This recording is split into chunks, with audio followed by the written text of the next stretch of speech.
Well, good morning, everybody. It's your boy D Mac. Just got back from my appointment, so I thought I'd drop a couple lines on you and just observe a few things that I noticed going through my time of fighting the VA to get my benefits. Um, VA, if you don't know, stands for very aggravating. Most veterans who deal with the VA on the regular understand where I'm coming from, but I want to expound on the point that it is sad that a veteran has to go and not only risk his life and sacrifice his body and his mind and his family and everything else, only to come back and have to fight with the VA to get what they rightfully deserve. Um, There's so many veterans that come home with wounds that you can't see because they're internal wounds and they're scars that are going to last forever. And these things are hard to detect. And when you have a system that is set in place with people who specialize in detecting these things, you should make sure that those people are up to par and that they know what they're doing. And being that the VA has had to go back and retrain all of their evaluators says a lot about the lackluster performance or lackluster job that they've done in taking care of the veterans and giving them the proper diagnosis.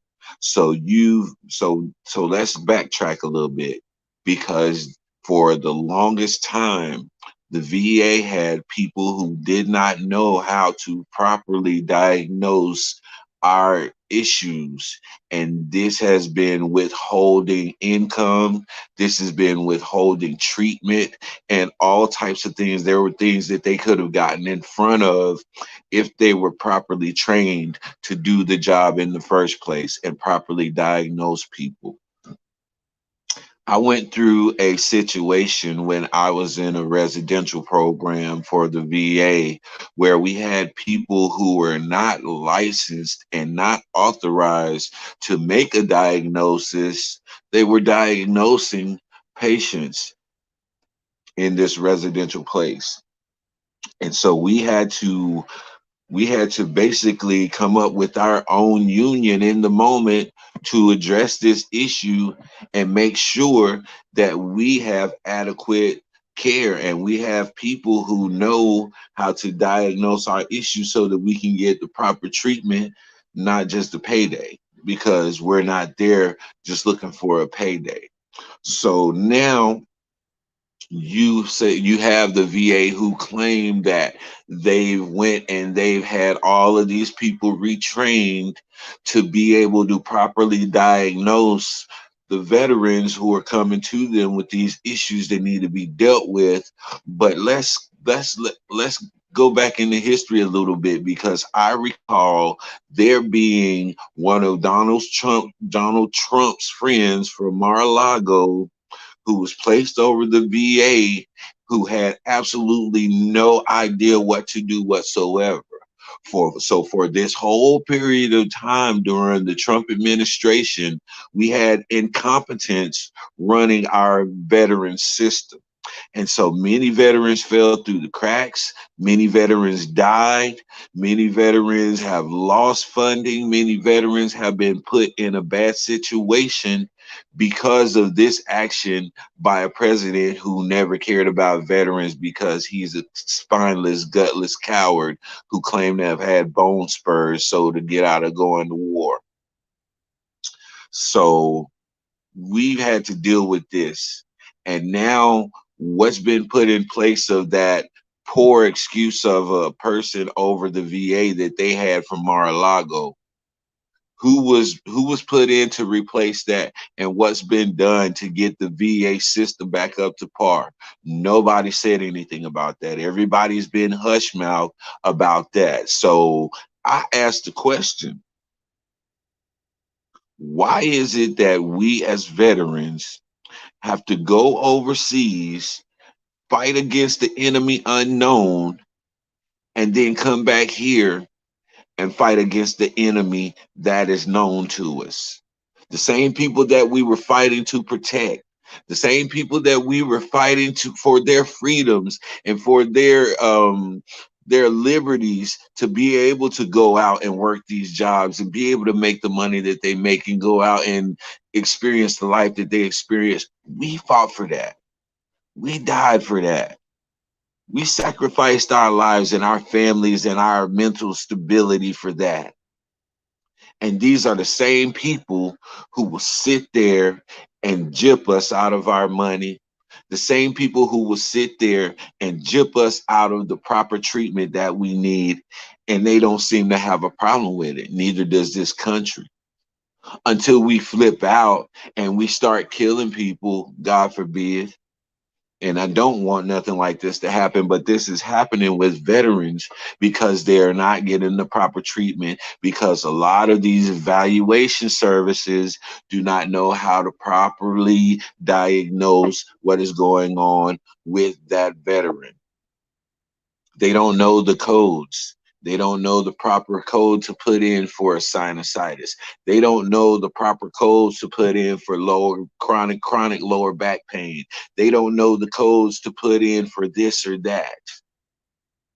And this is going to hurt the veteran that is suffering. It's not going to hurt them any whatsoever. It's not going to hurt those people up in the political offices whatsoever. It's going to hurt those veterans who are struggling with their health. And this is an issue that I take very serious because um, America has this thing that they love to do. They love to pull people out and use them as props whenever it benefits them and whenever it looks good for them.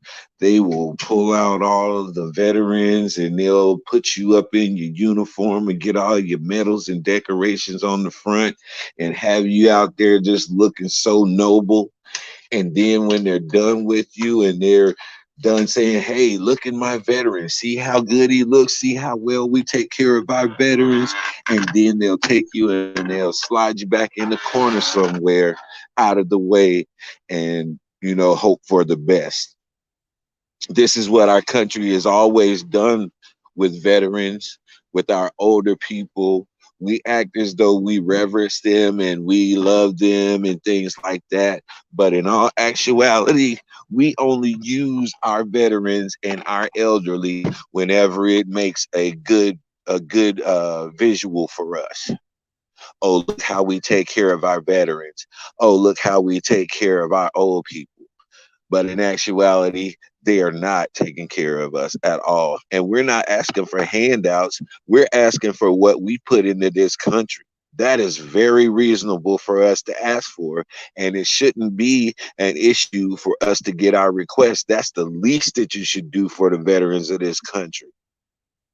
But yet and still, here we are traveling all of this distance. Some of us have transportation, some of us don't. We have to make all of these inconveniences to go and prove to you that war did some damage to us when everybody knows that war does damage to people. So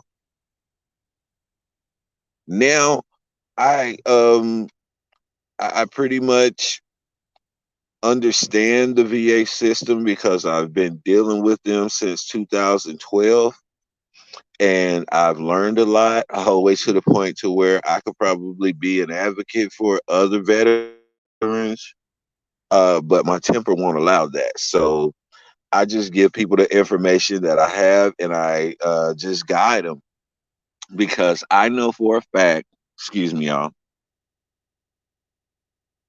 I know for a fact that my if my boss when I was in the military was not who she was, and if I was not a medic, then I would have been still fighting a whole lot of issues as far as concerning the VA. But because my and she was a full bird colonel. My boss was a full bird colonel. Shout out to Colonel Gina Seiler. Um, she's probably Lieutenant General or General Seiler now. But yeah, I had a bad female full bird colonel, and she smoked cigars like Hannibal off of the A team. She was cool. Shout out Colonel Seiler, my bad.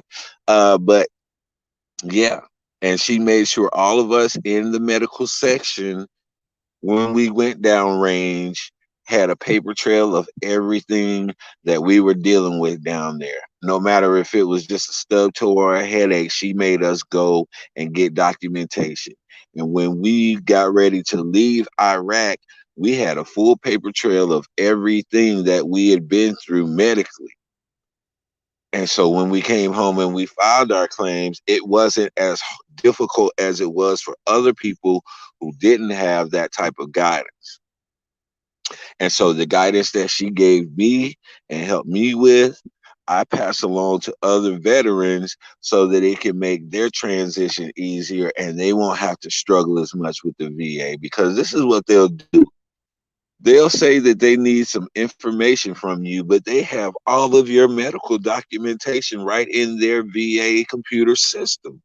So how hard is it for them to pull up your medical file from the system? Now, like I said, I was a medic.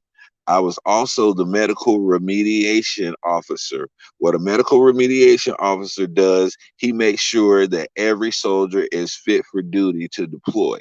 And so that means I had access to every single soldier in the military, uh, their medical files, no matter which base they came from. So you can't tell me that you can't go and access my files from my unit and pull up everything from there. It's an absolute lie from any organization who says that they can't do that. I had to have a clearance, a security clearance. I had to have my HIPAA authorization. All of those things was intact because of the level of information I was dealing with, and I could access anything from any soldier at any given time. So for them to sit there and tell me the lie that I have to go and get all of this medical documentation to give to them when they can easily access all of my information is sickening to me. That means that you have people who don't want to do their job, and they're given these government positions. And when you get a government job, it's not easy to fire a government worker. There's a whole lot of paperwork and strings behind that. And so they're going to try not to fire a person if they don't have to. And these workers know that, and they'll do half-ass jobs. They'll sit back and they'll act like they're doing you a favor, and they have this nasty attitude, kind of like what I was talking about yesterday on my show when I was saying how the infrastructure of this country is going to collapse because of the attitude of the people. And these are some of those people.